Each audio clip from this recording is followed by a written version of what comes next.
بسم الله الرحمن الرحيم وصلى الله على النبي الكريم وعلى آله وصحبه وبارك وسلم.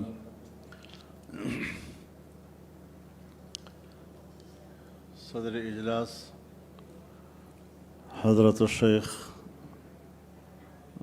مولانا مفتی محمد تقی عثمانی صاحب، دیگر تمام اکابر علماء کرام، جو گفتگو اس مجلس کے ایجنڈے کے حوالے سے ہوئی اور جس طرح صورتحال پر دونوں موقر مفتی صاحبان نے روشنی ڈالی، اس اجلاس کے لیے میری نظر میں یہ رہنمائی کافی ہے۔ کچھ چیزیں جو پارلیمنٹ میں ہماری نظروں کے سامنے سے گزری، میں چاہوں گا کہ مختصراً اس حوالے سے آپ کو آگاہ بھی کر سکوں اور مزید اس پر آپ کی رہنمائی بھی حاصل کر سکوں۔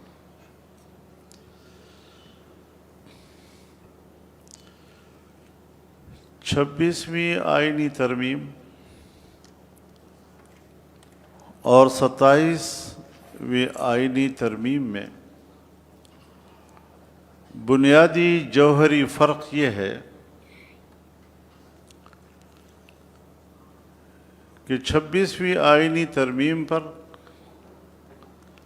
حکومت کے پاس 2/3 اکثریت نہیں تھی اور 2/3 اکثریت سینٹ میں بھی اور قومی اسمبلی میں بھی جمعیت علماء اسلام کے ووٹوں سے پوری ہو سکتی تھی۔ چنانچہ انہوں نے اس حوالے سے ہمارے ساتھ بات چیت شروع کی۔ پاکستان تحریک انصاف کو انہوں نے نظر انداز کرنے کی کوشش کی اور ان کی یہ بھی خواہش تھی کہ اپوزیشن میں بیٹھی جماعتیں وہ ایک دوسرے کے خلاف محاذرائی اختیار کر لیں، لیکن ہم نے حزب اختلاف کی بڑی جماعت کو اپنے ساتھ رابطے میں رکھا اور روزمرہ کی جو بھی پیش رفت تھی اس سے مسلسل ہم ان کو آگاہ کرتے رہے۔ جہاں جہاں پر ان کو حکومت کی طرف سے دیے گئے مسودے پر اختلاف رائے تھا، ان کے اختلاف رائے کو ہم نوٹ کرتے رہے۔ آگے جا کر ہم ان کی اختلاف رائے کی بھی وکالت کرتے رہے اور حکومت کو ان کے اپنے بنائے ہوئے ڈرافٹ کے 34 شقوں سے ہم نے حکومت کو دستبردار ہونے پر آمادہ کیا۔ صرف 22 شقیں رہ گئی اور 22 شقوں کے بعد ہم نے کچھ اپنی شقیں ترمیم کے طور پر پیش کی جو قبول کی گئیں۔ پہلی بات کہ 1 جنوری 2028 سے ملک کے اندر سودی نظام ختم ہو جائے گا اور یہ باقاعدہ اس پہ لکھا گیا ہے۔ دوسری چیز جس کی طرف حضرت مولانا مفتی محمد تقی صاحب نے بھی اشارہ کیا کہ وفاقی شرعی عدالت میں کچھ کمزوریاں تھیں کہ اس کے کسی بھی فیصلے کے خلاف جب شریعت اپیلٹ بینچ میں اپیل دائر ہو جائے تو فیصلہ خود بخود معطل ہو جاتا ہے اور پھر کوئی حدود نہیں ہے کہ کب اس کے کیس کو سنا جاتا ہے اور کب اس کے اپیل پر فیصلہ دیا جاتا ہے۔ چنانچہ اس ترمیم میں یہ واضح کر دیا گیا کہ وفاقی شرعی عدالت کے فیصلے کے خلاف جب وفاقی شریعت اپیلٹ بینچ میں اپیل جائے گی تو 1 سال کے اندر اندر اس اپیل پر فیصلہ لازم ہوگا، ورنہ پھر شرعی عدالت کا فیصلہ مؤثر قرار دیا جائے گا۔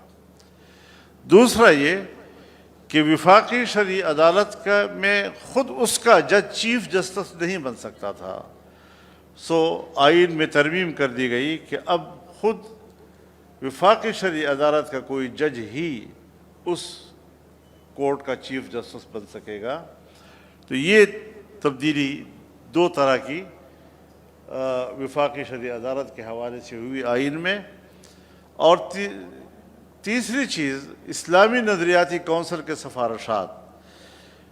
سفارشات اسمبلی میں پیش تو کیے جاتے ہیں، اور پھر پتہ نہیں کہاں جا کر کس وزارت کے کس کمرے میں ڈھیر ہوتے ہوتے ہوتے اب تک کہاں پہنچ گئے ہوں گے۔ اس میں لازم قرار دیا گیا کہ ہر سفارش اب اسمبلی کے سامنے بحث کے لیے پیش کی جائے گی۔ اب ظاہر ہے جب بحث کے لیے اسمبلی کے فلور پہ آ جائے گی تو پھر کسی نہ کسی جگہ پہ جا کر قانون سازی بھی کرنی پڑے گی ان کو۔ تو یہ کچھ تبدیلیاں اس میں ہوئیں، لیکن اس کے ساتھ ساتھ جو قانون سازیاں ہوئیں اس میں قانون سازی صرف دینی مدارس کی رجسٹریشن کے حوالے سے یا بینک اکاؤنٹس کے حوالے سے ہوئی، اور ہمارا اصرار تھا کہ 1860 کے سوسائٹی ایکٹ کے تحت مدارس کے رجسٹریشن کا قانون پاس کیا جائے۔ چنانچہ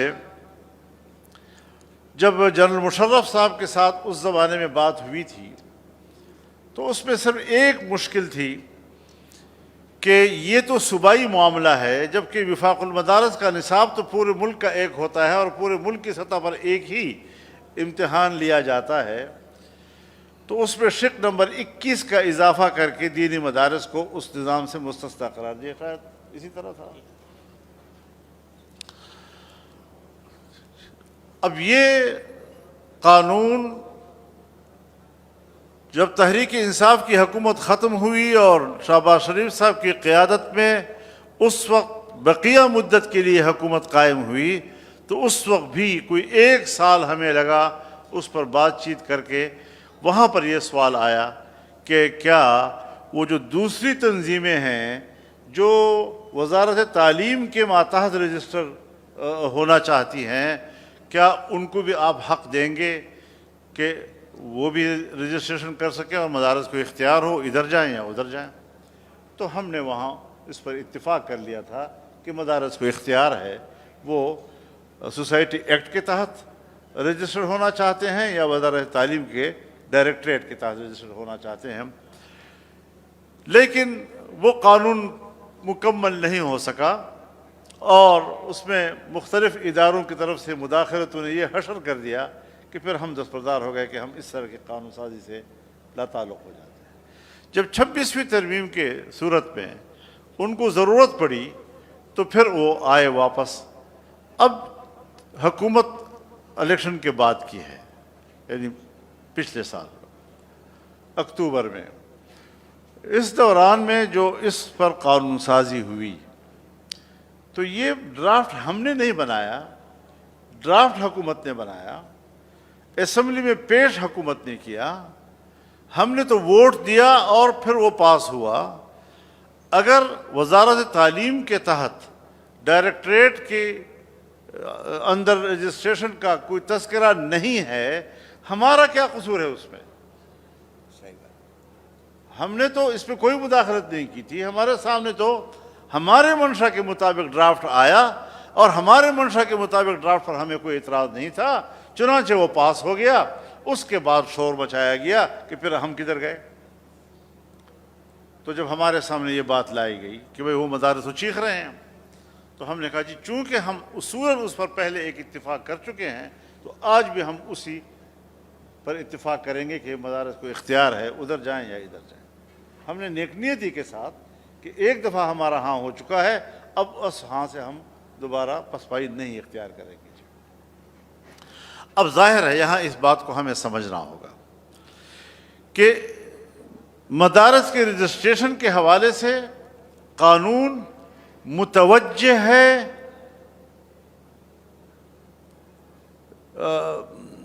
یہ کیا ایکٹ ہے، سوسائٹی ایکٹ کی طرف ضمناً بعد میں ان کو شامل کیا گیا، اور ہمارے حوالے سے کوئی ابہام موجود نہیں ہے۔ چنانچہ آرڈیننس آیا، اس میں وزارت تعلیم کے ڈائریکٹریٹ کے حوالے سے شق داخل کیا گیا، اس کے بعد پارلیمنٹ کے اندر قانون سازی ہوئی اور وہ قانون پاس ہو گیا۔ اب عملاً ابھی تک صرف اسلام آباد کے ایریا میں وہ قانون موجود ہیں، صوبوں میں قانون سازی نہیں ہے۔ لیکن اسلام آباد میں بھی اگر کوئی مدرسہ فائل لے کر جاتا ہے ڈپٹی کمشنر کے دفتر میں اور وہ سوسائٹی ایکٹ کے تحت رجسٹریشن کے لیے کہتا ہے، تو ڈپٹی کمشنر اسے کہتا ہے کہ نہیں، آپ جائیں اور وزارت تعلیم کے تحت فائل بنا کر لائیں۔ اب یہ بہت بڑی زیادتی ہے، یہ ظلم ہے، یہ جانبداری ہے۔ اس پر ہم نے ضرور ان سے شکایت کی، اعلیٰ سطح پر ہم نے شکایت کی، اور ہم نے ان سے یہ بھی کہا کہ اس وقت جو وزارت تعلیم کے تحت ڈائریکٹریٹ جنرل ہے، اس کا جو چیف بیٹھا ہوا ہے وہ ایک ریٹائرڈ فوجی جنرل ہے، اور وہ وہی شدت کے رویے اختیار کر کے سوسائٹی ایکٹ کے تحت رجسٹریشن کے فلسفے کو ناکام بنا رہا ہے، اور وہ اپنی ہی اجارہ داری کے لیے اس قسم کی حرکتیں کر رہا ہے۔ انہوں نے ہمیں یہ بھی کہا کہ چلو آپ بندہ دے دیں، ہم تبدیل کر لیں گے۔ حضرت سے مشورہ کیا میں نے کہ بھائی ہمارا جھگڑا فرد کے ساتھ نہیں ہے، پہلے ہمارے ساتھ نظام پہ بات کریں، اصول پہ بات کریں۔ ہم مدارس کے معاملے کو طے کرنا چاہتے ہیں، کل ایک تبدیل ہو جائے گا، پھر اور تبدیل ہوگا، پھر اور تبدیل ہوگا، اور حضرت کی رائے میں وزن تھا، اور ہم نے اسی طرح ان کو جواب دے دیا کہ ہم فرد کے حوالے سے آپ سے معاملہ نہیں کر رہے، ہمیں اصول کے تحت آپ سے باتیں کرنی ہیں۔ بہرحال ابھی تک وہ ساری صورتحال جس طرح آپ کے سامنے بیان کی گئی وہ الجھی ہوئی ہے اور وہ آگے نہیں بڑھ رہے ہیں، لیکن ہم بھی اپنے موقف پہ پوری طرح مضبوطی کے ساتھ قائم ہیں۔ یہ تو ہوا اس وقت۔ ابھی جو اس وقت 27ویں ترمیم میں ہوا، اس میں قانون سازی کیا ہوئی کہ اس میں قانون سازی ہوتی ہے 18 سال سے کم عمر کی شادی کے حوالے سے، اور گھریلو تشدد کے حوالے سے، جنس کی تبدیلی کے حوالے سے۔ یہ تین چیزیں اس وقت سامنے آ رہی ہیں، سو تین چیزیں اس وقت سامنے آئیں۔ اس وقت ہم نے قرآن و سنت کے عین مطابق مختلف آئین کے حوالے سے ہو یا قانون کے حوالے سے قانون سازی کروائی، اور ہم اس میں کامیاب ہو گئے۔ اب انہوں نے جبری طور پر 2/3 اکثریت بنا لی، ممبران کو توڑ مروڑ کر حاصل کی، اس کے سہارے انہوں نے یہ چیزیں حاصل کی جس کا تذکرہ حضرت شیخ نے آپ کے سامنے کیا ہے، اس کو دوبارہ تکرار کرنے کی ضرورت نہیں ہے، لیکن اس پر ہماری ایک جامع رائے جانی چاہیے۔ سرکار کو جس شعبے سے چاہیں، جب چاہیں، اپنی مرضی کے لوگ اکٹھے کر لیں اور اس میں وہ اپنی مرضی کی بات کر لیں، اور اپنی مرضی کی بات کی وہ تائید حاصل کر لیں، یہ کوئی مشکل بات نہیں ہے۔ چنانچہ میں تو یہاں سے بھی ان کو پیغام دینا چاہتا ہوں کہ ملک بھر کے علماء کرام چاہے کسی بھی مکتب فکر سے تعلق رکھتے ہوں، اس کا حقیقی نمائندہ، ان کے ضمیر کا نمائندہ اجتماع یہ ہے جو آج یہاں بیٹھا ہوا ہے۔ وہ صرف مدثرا قسم کے لوگ اکٹھے کر کے ان کی تائید لینا، یہ کوئی حکمرانوں کے لیے کبھی مشکل مسئلہ نہیں رہا ہے، لہٰذا علماء کرام اس میں گئے ہیں، اور میں تو کم از کم ہر چیز کا کوئی مثبت پہلو نکالتا ہوں، منفی پہلو زیادہ نکالنا اچھی بات نہیں ہوتی۔ تو میں نے تو اس دن بھی کہا کہ جو نئے سٹیٹس انہوں نے لیے ہیں، ان نئے سٹیٹس کے ساتھ اپنی نئی ذمہ داریوں کا آغاز انہوں نے علماء کرام کے اجتماع سے کر لیا ہے، تو نیک فال ہی ہم اس کا نکالیں۔ اب اس کے علاوہ حضرت، یہ جو قانون سازیاں ہوئی ہیں، ابھی حال ہی میں ایک اور قانون سازی ہوئی جس کا آپ کی خدمت میں میں ذکر کرنا چاہتا ہوں کہ اقلیتی کمیشن کا قیام۔ اب اقلیتی کمیشن یا اقلیتوں کے حقوق کے حوالے سے اگر آپ کچھ کرنا چاہتے ہیں، ہمیں ان کے حقوق پر تو کوئی جھگڑا نہیں ہے، لیکن ان کے حقوق کے نام پر جو قانون سازی کی گئی، اس قانون سازی کے اندر ایک شق نمبر 35 ڈالی گئی تھی۔ اس شق نمبر 35 میں اس کمیشن کے تحت جو قوانین ہیں ان کو تمام قوانین پر بالادستی حاصل ہوگی۔ اب یہ چیز ہم نے پکڑ لی کہ بھئی یہ تو آپ جو کہہ رہے ہیں کہ تمام قوانین پر بالادستی ہوگی، کل آپ ملک 5-6 ہزار قوانین ہیں، کسی بھی قانون کے مطابق کوئی فیصلہ دیتا ہے، آپ کورٹ پہ جائیں گے کہ چونکہ اس قانون کے تحت فیصلہ وہ اقلیتی کمیشن کے فلانے قانون سے متصادم ہے، لہذا اس کو بالادستی حاصل ہے، تو کل قادیانی بھی اٹھیں گے اور سن 74 میں جو قوانین بنے تھے قادیانیت کے حوالے سے، وہ بھی کہیں گے کہ ہمارے جو قوانین ہیں وہ آپ کے فلانے کمیشن کے قانون سے متصادم ہیں، لہذا ہم اس کا فائدہ اٹھانا چاہیں گے اور اس قانون کو چھوڑ دو، ختم کر دو۔ اب یہ چیزیں جب ہم نے محسوس کی، اب ساری رات تک ہمیں ایجنڈا نہیں ملا، مشترکہ اجلاس کی صبح میں ہمیں ایجنڈا ملا، اور وہ بھی جب میں نے اپنے ایک سینیٹر کامران مرتضیٰ سے معلوم کیا تو انہوں نے کہا جی یہ آیا ہے، لیکن اس میں ایک چیز بڑی خطرناک آ رہی ہے جی۔ میں ٹھیک 11 بجے یا 11:15 بجے تک پہنچ گیا، اجلاس کی بسم اللہ سے میں فوراً ایوان میں پہنچ گیا، اور ہم نے اس خرابی کی نشاندہی کی، اور انہوں نے ان سے کہا کہ بھئی اس کے اندر جو زہر چھپا ہوا ہے، اس کا کل جو ملک بھر میں استحصال کیا جائے گا، اور خاص طور پر قادیانی طبقہ جو ختم نبوت کے حوالے سے اس کا ناجائز فائدہ اٹھانے کی کوشش کریں گے، یہ آپ کیا کر رہے ہیں؟ دوسری خرابی یہ ڈالی گئی تھی کہ اس اقلیتی کمیشن کو از خود نوٹس لینے کا اختیار دے دیا گیا تھا۔ ہم نے کہا اللہ سے ڈرو، ابھی آپ لوگوں نے سپریم کورٹ 27ویں آئین کے تحت آپ نے سپریم کورٹ کے از خود نوٹس کا اختیار سلب کر لیا ہے، تو پرسوں آپ نے سپریم کورٹ کے اختیار کو سلب کیا ہے، اور آپ وہی اختیار آج دے رہے ہیں اقلیتی کمیشن کو، تاکہ وہ جب چاہے کسی کو بلائیں اور کسی کے خلاف کیس دائر کریں۔ اللہ کا کرم ہوا کہ وہ آئے میرے سیٹ پہ، اسحاق ڈار صاحب بھی آئے، وزیر قانون بھی آئے، اور انہوں نے کہا جی کہ ہم ان کو ختم کرتے ہیں، اور انہوں نے امٹ کر دیا اس کو، ہمیں ترمیم دی اور اس میں امٹ کر دیا انہوں نے۔ تو یہ کامیابی ابھی حال ہی میں اب اس سے آپ ان کی ارادوں کا اندازہ لگا سکتے ہیں۔ میرے خیال میں نور الحق صاحب موجود تھے اس سارے موقع پر، اور انہوں نے ہماری تائید بھی کی، اور پیپلز پارٹی کے اندر عبدالقادر پٹیل نے ہماری تائید کی، کھڑے ہو کر تقریر کی انہوں نے کہا یہ چیز غلط ہے، ہم قرآن و سنت پر کوئی سودا نہیں کر سکتے۔ اب اس کے بعد ایک اور واقعہ ہوا، اس میں آپ بھی رائے دیں گے، اور پتہ نہیں ہم کیا کر سکتے ہیں کیا نہیں کر سکتے، کہ اسحاق ڈار صاحب نے مائک پہ کھڑے ہو کر کہہ دیا، اسحاق ڈار صاحب نے نائب وزیر اعظم بھی ہیں، وزیر خارجہ بھی ہیں، انہوں نے مائک پر کھڑے ہو کر کہا کہ ہم بھی اللہ اور رسول کو ماننے والے لوگ ہیں، اگر ہم سے کوئی ایسی قانون سازی ہوئی ہے جو آپ کی نظر میں قرآن و سنت کے خلاف ہے تو آپ ترامیم دیں، ہم قبول کرنے کو تیار ہیں۔ یہ بات انہوں نے کہہ دی۔ اگلے دن میں نے ان کو فون کیا اور میں نے ان سے کہا کہ ڈار صاحب آپ نے جو کل بات کی آپ نے کسی مشاورت کے بغیر کی، میں دیکھ رہا تھا کہ آپ ایک بات کر رہے ہیں، لیکن مجھے یہ بھی اندازہ تھا کہ آپ نے کسی سے مشورہ نہیں کیا، بس ہمیں صرف ایک جواب دے دیا۔ اب آپ مجھے بتائیں کہ کیا آپ نے وہ بیان جو دیا تھا اس پر قائم ہیں؟ تو انہوں نے کہا ہاں میں اس پر قائم ہوں۔ میں نے کہا یہ بھی کافی نہیں ہے، کیا آپ نے اپنے ماحول کو اعتماد میں لیا ہے، اپنے ماحول سے مشاورت کی ہے؟ کل یہ نہ ہو کہ وہ لوگ آپ سے کہیں کہ بھئی یہ کیا کر دیا آپ نے۔ تو انہوں نے کہا یہ بات آپ کی ٹھیک ہے، میں ان کو بھی اعتماد میں لے لیتا ہوں، لیکن ابھی تک پھر اس کے بعد کوئی ان کا ہمارے پاس حال احوال جواب نہیں آیا ہے۔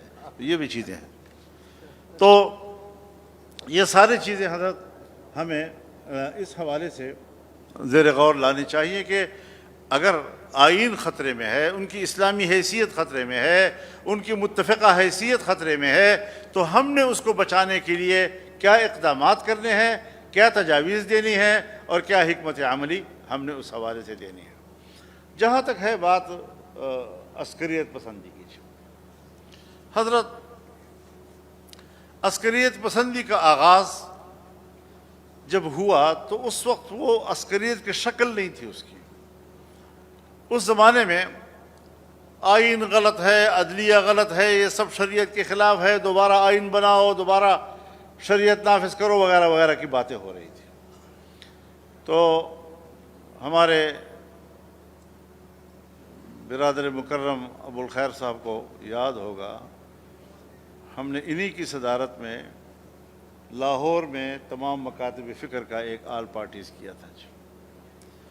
اور اس میں ہم نے اتفاق کیا اس بات پر کہ ہمارے اکابر نے آئین کے اندر جن چیزوں پہ اتفاق کیا ہے، ہم ان متفقات کو دوبارہ زیر بحث لانے کے لیے تیار نہیں ہیں.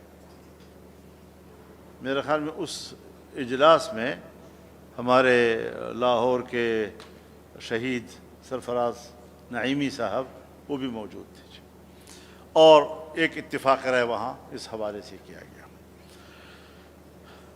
جمعیت علماء اسلام نے پشاور میں کوئی 25,000 علماء کرام کا اجتماع کیا اور مسلح جدوجہد سے انکار کیا. وہ قرارداد 10,000 علماء کے سامنے کوئٹہ میں پاس کی گئی. دوسرے صوبے میں ہم نے سیمینار کیے. تمام مکاتب فکر کا اتفاق رائے لاہور کے اجتماع میں ہوا. وفاق المدارس العربیہ نے تمام علماء کرام کو لاہور میں جمع کیا. کتنے علماء ہوں گے اس پہ؟ تقریباً 250-300 علماء. اور ایسے علماء کو بلایا گیا کہ جس کی کتابی حوالے سے علمی مقام ہو مسلم، اور اس حیثیت میں وہ عوام میں شہرت بھی رکھتے ہوں، تاکہ عوام بھی اعتماد کرے اور ہمیں بھی پتہ ہو کہ یہ آدمی علمی قوت سے بات کر رہا ہے. چنانچہ اس میں پاکستان کے اندر دینی مقاصد کے لیے مسلح اور اسلحہ اٹھانا اس کو غیر شرعی قرار دیا گیا. تو ہم واضح ہیں اس حوالے سے، اول دن سے واضح ہیں، ہمارے ہاں کوئی ابہام نہیں ہے. لیکن اس میں بھی کوئی شک نہیں کہ افغانستان میں چاہے روس کے خلاف 14 سالہ جہاد ہو، تو پاکستان کی جماعتیں، مذہبی جماعتیں، ریاست ایک جہت پر تھی، ایک پیج پر تھی. اب کہ ریاست دوغلی پالیسی اختیار کر رہی تھی. ایک طرف وہ امریکہ کے ساتھ تھی، فوجی اڈے دیے، یہاں سے جہاز اڑتے تھے، افغانستان میں بمباریاں کرتے تھے. دوسری طرف انہوں نے افغان طالبان کو بھی پاکستان میں جگہ دی اور کہا کہ جی آپ ہمارے پرو پاکستانی ہیں تو آپ کو. تو یہ دو انداز اختیار کیے انہوں نے. چنانچہ ہمارے علماء نے اس رائے اور فکر کی تائید کی.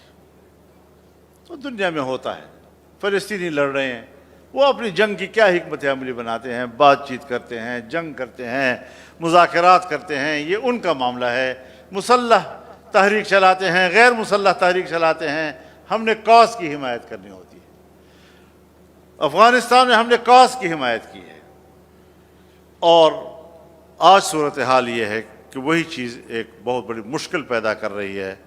چنانچہ وہ 3 مسودے، چاہے وہ جمعیت علماء کی قرارداد تھی، چاہے وہ تمام مکاتب فکر کی مشترکہ قرارداد تھی، چاہے وہ وفاق المدارس العربیہ کی قرارداد تھی، ان تینوں کے پورے مسودات میں نے اسمبلی میں اپنی تقریر کا حصہ بنا کر اسپیکر صاحب کو وہاں مائک پہ جا کر اس کو جمع کرائے اور کہا کہ یہ ہمارے علماء کا متفقہ رائے ہے اس مسلح جنگ کے حوالے سے، اور اس کو آپ میرے تقریر کا ریکارڈ کا حصہ بنائیں. لیکن کوئی ہمیں ہمارے ان قراردادوں کو اہمیت نہیں دے رہا تھا. کیوں؟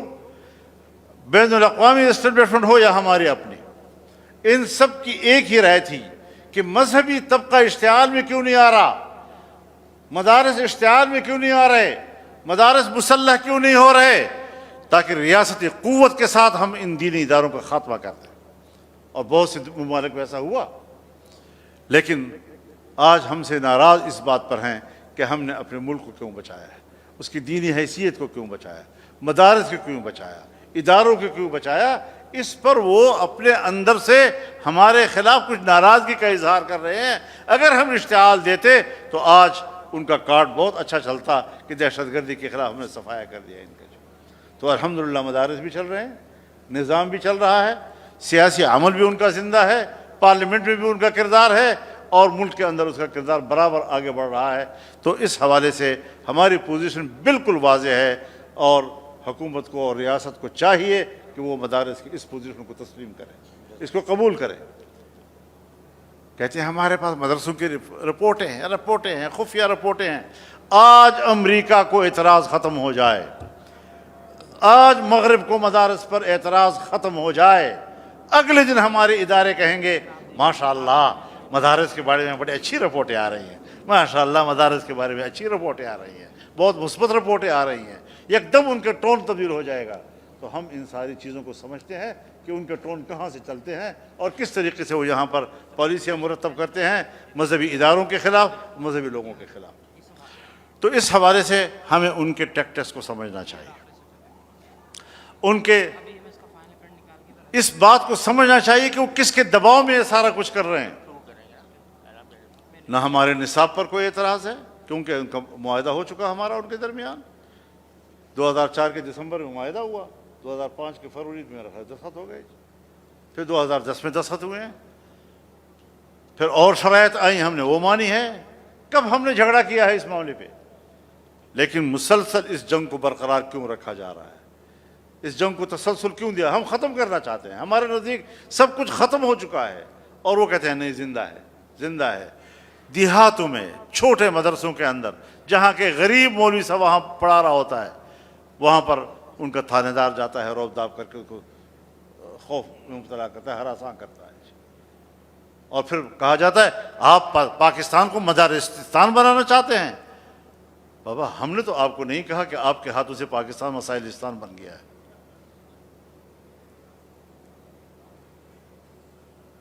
اگر ہم کوچے کوچے میں اپنے پیسوں سے چندوں سے مکتب کھولتے ہیں اور محلے کے بچوں کو الف بے پڑھاتے ہیں، نورانی قاعدہ پڑھاتے ہیں، ہمارا تو سوسائٹی پہ احسان ہے، ہم کام کر رہے ہیں۔ آپ کو ہمارا یہ کام کیوں برا لگ رہا ہے؟ ہم نے ملک کے خلاف کون سی بات کی ہے؟ لیکن مدارس کا وجود بر صغیر کے اندر، اس کا وجہ تو آپ بنے ہیں، ہم تو نہیں بنے۔ حضرت شیخ الہند تو چلے گئے علی گڑھ، اور ان سے کہا آؤ انصاف ایک کرتے ہیں، پذیرائی نہیں ملی۔ حضرت مفتی محمد شفیع صاحب رحمہ اللہ 4 سال انتظار کرتے رہے، 47 48 49 50 51 5 سال تک، کہ آؤ نصاب ایک کرتے ہیں۔ یہاں نہ ہندو ہے اور نہ انگریز، نہیں مانی گئی ان کی۔ جی تو ہماری بیوروکریسی، ہماری اسٹیبلشمنٹ اس تقسیم کی ذمہ دار ہے، آج وہ ہمیں ذمہ دار کیسے قرار دے رہے ہیں؟ آئیں آج بھی ہم سے بات کرنا چاہتے ہیں تو بسم اللہ، ہم نے تو کبھی شدت اختیار نہیں کی، بات چیت سے معاملات کو طے کرتے ہیں۔ ہم بھی انگریزی علوم کے قائل ہیں، ہمارے بچوں نے آپ کے بورڈ میں امتحان دیے ہیں اور 3 سال تک مسلسل ٹاپ کرتے آ رہے ہیں۔ ہمارا ٹیلنٹ، اس کا تو آپ مقابلہ ہی نہیں کر سکتے۔ اور ایک بات میں نے کہی ہے، مجھے نہیں معلوم آپ اس کی تائید کریں گے یا نہیں کریں گے، میں نے کہا جس شعبے میں بھی جاؤ بین الاقوامی رینکنگ میں پاکستان پیچھے، عدلیہ پتہ نہیں 142 اور 144 پہ کھڑی ہے، تمام شعبوں میں کرپشن ہے، بدعنوانیاں ہیں، تمہاری تعلیم پتہ نہیں دنیا کے کس کیٹیگری میں آیا ہوا ہے۔ اگر تعلیم کے میدان میں ٹاپ پر ہے بین الاقوامی رینکنگ میں تو دینی مدارس کا علوم ہے۔ ہمارے جیسے علماء پوری دنیا میں جہاں پڑھا رہے ہیں ٹاپ کے علماء تصور کیے جاتے ہیں۔ تم نے پابندی لگائی کہ بین الاقوامی باہر کے طلباء یہاں نہیں پڑھیں گے کیونکہ یہاں سے اچھے علوم لے کر جاتے ہیں باہر۔ تو یہ ساری وہ چیزیں ہیں کہ جو ہمارے لیے باعث تشویش ہے۔ ریاست کو باعث تشویش نہیں ہونا چاہیے، وہ تشویش کا اظہار کرتے ہیں، ہم کہتے ہیں نہیں آپ کو کوئی تشویش نہیں ہے، آپ کے رویوں سے ہمیں تشویش ہے، آپ ہمارے تشویش کو دور کریں۔ مدارس تعلیم کے حوالے سے ایک مستقل سٹیک ہولڈر ہے، آپ مدارس کے اس تنظیم کو، اتحاد تنظیمات مدارس کو دینی مدارس کے حوالے سے کسی بھی فیصلے سے پہلے اعتماد میں لیں گے، ورنہ آپ کا کوئی فیصلہ نہیں ہوگا۔ مدارس اپنا وجود رکھتی ہیں، اپنی حیثیت رکھتی ہیں، اس کا اپنا ایک مقام ہے، اس کا مذاق مت اڑاؤ۔ تم بھی کسی مولوی کے سامنے زانوی تلمس بچھا کر ہی حافظ بنے ہو۔ تو اس اعتبار سے ہمیں ایک پیج پہ آنے کے لیے بالکل ہم تیار ہیں۔ اس کے لیے ریاست کے ساتھ ہمارا کوئی ایسا تصادم نہیں ہے کہ اگر وہ بات کرنا چاہے، لیکن نیت صاف ہونی چاہیے، نیت ٹھیک کرو، ہم بالکل بات کرنے کے لیے تیار۔ تو یہ کچھ ضروری گزارشات میرے ذہن میں تھیں، پتہ نہیں کیا اہمیت کے حامل ہوں گی، آپ کے سامنے رکھ دی میں نے، اس کے بعد آپ جو رہنمائی فرمائیں گے انشاءاللہ۔ بس یہی تھا۔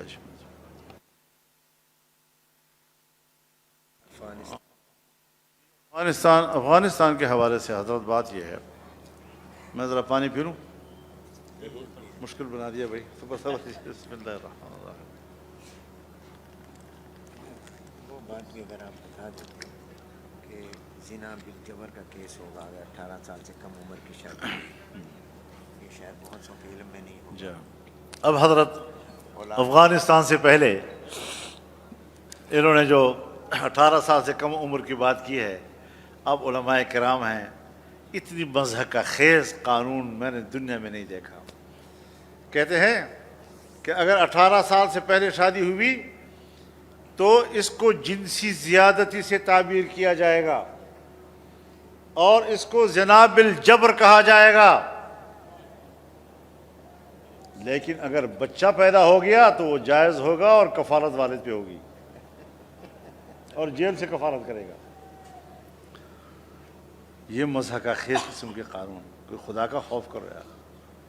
افغانستان بلوغت کے لیے شرعی قواعد و ضوابط موجود ہیں، اور علمی لحاظ سے کیا اس کے لیے عمر کی کوئی قید ہے کہ جہاں پاکستان میں اس کو، اور پھر اس کے اغراض و مقاصد جو قانون کے پیچھے، مسودے کے پیچھے لکھے ہوئے ہیں کہ یہ اقوام متحدہ کے منشور کی پیروی میں ہم کر رہے ہیں۔ بھئی تم نے قرآن و سنت کا حلف اٹھایا ہے، تم نے اس آئین کا حلف اٹھایا ہوا ہے، تم نے اقوام متحدہ کے منشور کا حلف نہیں اٹھایا۔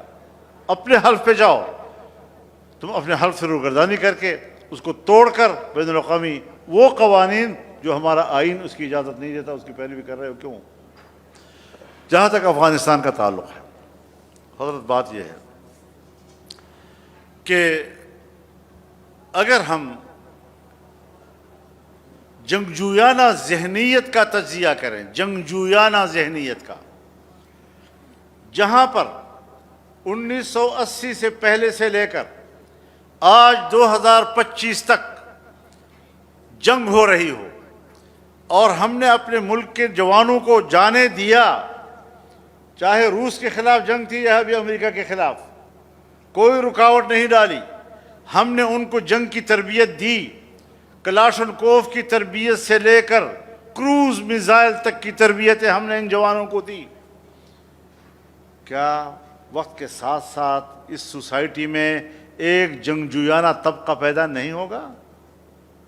سو وہ ہم نے بنایا ہے؟ کسی مدرسے والوں نے ان کو یہ تربیت دی ہے؟ کوئی جمعیت والوں نے اس کو تربیت دی ہے؟ دوسری تنظیمیں بیٹھی ہوئی ہیں، کیا انہوں نے کوئی تربیت دی ہے؟ تربیت دی ہے یا امریکنز نے آ کر، یا نیٹو کے لوگوں نے آ کر، یا ہمارے اپنے جنرلوں نے ان کو تربیتیں دی ہیں، اور ایک جنگجویانہ طبقہ پیدا کرے پورے قوم کے لیے عذاب بنا دیا انہوں نے۔ آج ہمیں کہتے ہیں جی کہ افغانستان سے وہاں ان کی تربیتیں ہیں۔ افغانستان میں بھیجا کس نے؟ 20 سال افغانستان میں امارت اسلامیہ کے لوگ امریکہ کے خلاف لڑتے رہے اور تم نے سرحدیں کھول دی تھی، یہاں سے نوجوان جا رہے ہیں اور جا رہے ہیں اور لڑ رہے ہیں، اور آپ تھپکیاں دے رہے ہیں زبردست زبردست زبردست۔ اب ایک طبقہ پیدا ہو گیا۔ اس وقت صورتحال یہ ہے کہ اگر افغانستان سے ہمیں کوئی شکایتیں ہیں کہ وہاں سے کوئی نوجوان آ رہے ہیں اور مراکز وہاں پر ہیں، میں سمجھتا ہوں یہ شکایت اپنی جگہ پر بجا ہے، لیکن شکایت کا ازالہ کیسے کیا جائے اس پر غور کرنے کی ضرورت ہے۔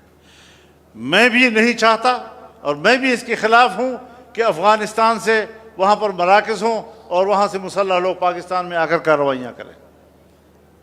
آپ بھی نہیں چاہتے، پاکستان بھی نہیں چاہتا، ریاست بھی نہیں چاہتی، مذہبی جماعتیں بھی نہیں چاہتی۔ تو ایک شکایت ہے اور میں اس کے لیے خود گیا ہوں افغانستان، کچھ علماء کرام یہاں بیٹھے ہوں گے جو میرے ساتھ گئے تھے، اور ہم نے وہاں پر ہر سطح پر گفتگو کی ہے اور تمام چیزوں کے حل نکالے ہیں۔ مہاجرین کا مسئلہ، تجارت کا مسئلہ، سرحدات کا مسئلہ، اور یہ جو مسلح تنظیمیں ہیں ان کا مسئلہ، تمام چیزوں کے حل ہم نے نکالے۔ لیکن میں یہ سوال اگر کروں کہ وہ ریاست جس نے میرے سامنے 8-10 جنرلز کی موجودگی میں، سیکریٹری خارجہ کی موجودگی میں مجھے کہا مبارک ہو آپ نے جو کچھ کیا، ہم اس کو اپریشیٹ کرتے ہیں، اور یہ بھی کہا کہ آپ اس کا کوئی میکینزم دیں کس طرح اس پر عمل درآمد کیا جائے، میں نے کہا یہ میری ذمہ داری نہیں ہے، یہ اسٹیٹس کی ذمہ داری ہے۔ دونوں اسٹیٹ آپس میں اس کا میکینزم بنائے، اگر آپ کو تعاون کی ضرورت ہوئی ہم تعاون کرنے کو تیار ہوں۔ پوچھنا یہ ہے کہ وہ کامیابی جو ہم حاصل کر کے لائے تھے آپ برقرار کیوں نہیں رکھ سکے؟ اور اس سے بڑھ کر سوال یہ ہے کہ پاکستان کو 78 سال سے ایک پرو پاکستان افغانستان چاہیے، ظاہر شاہ سے لے کر اشرف غنی تک مسلسل پرو انڈین افغانستان موجود ہے، پرو پاکستان افغانستان موجود نہیں ہے، سوائے امارت اسلامیہ کے کہ یہی ایک طبقہ ہے کہ جس کو پرو پاکستان کہا جاتا ہے۔ اگر وہاں پر حکومت ہوگی تو افغانستان کو ایک پرو پاکستان افغانستان تصور کیا جائے گا۔ لیکن ایک مسئلے پر اختلاف ہو گیا، ناراضگی آ گئی۔ اب ناراضگی اس کے بعد آپ وہاں سٹرائک کریں۔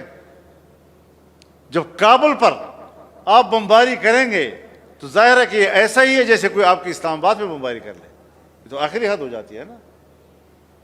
دور دراز کے علاقوں میں اگر آپ کرتے تو شاید کچھ برداشت ہو جاتی، تو وہاں پر بھی آپ نے کچھ کارروائیاں کی۔ اگر آپ کہتے ہیں، میرے سوالات ہیں کہ ہم نے اپنے دشمن کے مراکز پر سٹرائک کیا ہے اور آپ اس کو ایک جائز بیانیہ کہتے ہیں، تو ہندوستان آپ سے کہتا ہے کہ میں نے بہاولپور میں حملہ کیا ہے، میں نے مرید کے میں حملہ کیا ہے، میں نے کشمیر میں ہمارے خلاف کارروائیاں کرنے والوں کے مراکز پہ حملے کیے ہیں، آپ اس پر اعتراض کیوں کر رہے ہیں؟ اور اگر آپ اس پہ اعتراض کرتے ہیں اور ادھر سے آپ کا یہی الزام افغانستان کے حوالے سے ہے، دونوں میں آپ کیسے مطابقت پیدا کریں گے؟ یا آپ اس کو سپورٹ کریں گے یا اپنے آپ کو غلط کہیں گے؟ نمبر ایک۔ دوسرا یہ کہ ایران کے بارے میں آپ نے کہا کہ بلوچستان کے اندر جو کچھ ہو رہا ہے اس کے مراکز ایران میں ہیں، اور آپ نے ایران میں جا کر سٹرائک کیا، اور اس کے بدلے میں اگر ایران نے آپ کے علاقے میں سٹرائک کیا اور آپ نے کہا کہ وہاں پر ہمارے دشمنوں کے مراکز ہیں۔ اب بات یہ ہے کہ موقف ایک افغانستان کے بارے میں بھی اور ایران کے بارے میں بھی، لیکن رویوں میں فرق کیوں ہے؟ اس لیے کہ ایران کی حکومت اسٹیبلشڈ ہے اور ابھی دنیا اس کو اکھاڑنے کی ہمت نہیں کر رہی، اور افغانستان کی حکومت آپ کو غیر مستحکم نظر آ رہی ہے، لہذا ادھر رویہ اور ادھر رویہ اور۔ تو یہ جو دنیا میں رویے آپ اپنا رہے ہیں اس پر سوالات اٹھ رہے ہیں، اور ہمیں اس حوالے سے ایک متوازن رائے دینی ہوگی۔ ہم اپنے اکابرین سے، اپنے حکمرانوں سے، اپنے اسٹیبلشمنٹ سے یہ امید رکھتے ہیں کہ یہ علماء کرام اور اس کی یہ جماعت اگر آپ کو کوئی تجاویز دینا چاہیں تو آپ اس کو ٹھنڈے دل کے ساتھ بیٹھیں اور اس پر غور کریں۔ افغانستان کے ساتھ بات ہونی چاہیے۔ اب شکایت مجھے ہے کہ پاکستان کے اندر کارروائیاں ہو رہی ہیں اور مراکز افغانستان کے اندر ہیں اور تمام ملبہ آ رہا ہے مہاجرین کے اوپر۔ بھائی اسٹیٹ کا اسٹیٹ سے گلا ہے، اور عوام جو مہاجر ہیں 40 سال سے یہاں رہ رہے ہیں یا 45 سال سے یہاں رہ رہے ہیں، سارا ملبہ ان کے اوپر گرتا ہے، اٹھا کر آپ ان کو پھینک رہے ہیں۔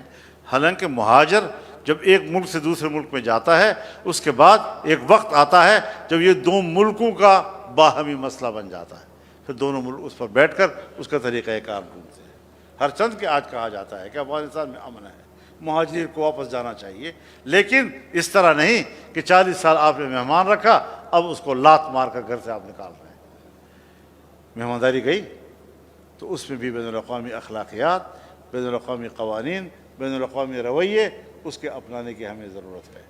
یہ کچھ چیزیں تھیں جو ہم چاہتے ہیں کہ ہم یہاں سے ایک ایسا پیغام دیں امارت اسلامیہ افغانستان کو بھی اور اسلامی جمہوریہ پاکستان کو بھی کہ وہ اس خطے میں باہمی تعلقات کو اعتدال میں رکھنے اور دوستی کی طرف بڑھانے میں ہم اس پہ کوئی کردار ادا کر سکیں، اور پاکستان کے اندر جو مسلح کارروائیاں ہو رہی ہیں اس پر بھی ہمیں ایک واضح موقف دینا چاہیے اور واضح پیغام دینا چاہیے کہ پاکستان کے اندر اس قسم کی کارروائیاں وہ علماء کی رائے نہیں ہے، وہ مدارس کی رائے نہیں ہے، وہ دینی قوتوں کی رائے نہیں ہے، اور جو کچھ ہو رہا ہے یہ یہاں کے علماء کی رائے کے خلاف ہو رہا ہے۔ یہ چیز پر ہم اگر واضح ہو جائیں تو انشاءاللہ العزیز مزید پیش رفت ہم اس پہ بہتر طور پر کر سکیں گے انشاءاللہ۔